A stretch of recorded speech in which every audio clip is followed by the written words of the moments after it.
रायगढ़ सहर स्थित Deepti convent higher secondary विद्यालय में वार्षिक क्रीड़ा उत्सव आरंभ होईछि। चलित मास 18 तारिख ठारू आरंभ होई 23 तारिख पर्यंत क्रीड़ा प्रतियोगिता चलिब और 23 तारिख दिन उद्यापित हेब।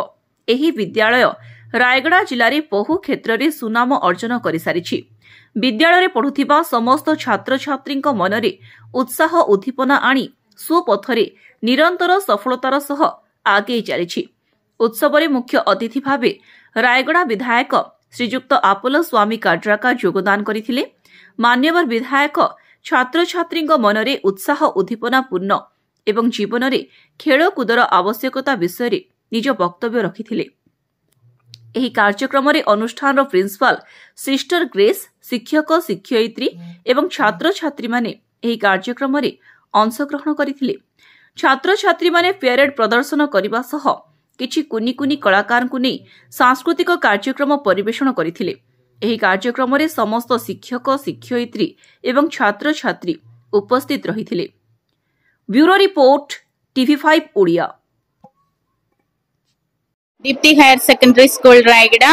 I am very happy to introduce its annual sports meet this year for our school as we complete the 23 years of our schooling here.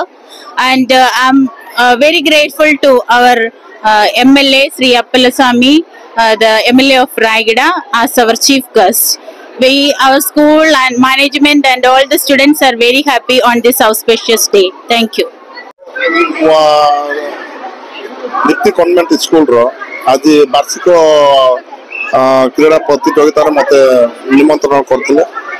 प्रकृत देखार अच्छे ये प्रकार परिवेश ए प्रकार स्कूल प्रिंसिपल टीचर समस्ते गोटे डिसिप्लिन भाव स्कूलटा चलाउं माने ये निश्चित भाव में भल स्टूडेंट जाक बाहर आगामी दिन में यहाँ रायगढ़ रही बहुत खुशी मन पड़ू कहीं आम रायगढ़ सब पिला जाति वर्ण निर्विशेष समस्ते ये पाठ पढ़ी निश्चित भाव में ज्ञानी हे रायगढ़ उच्च उच्च पदवी जीव बोली आशा करूँ।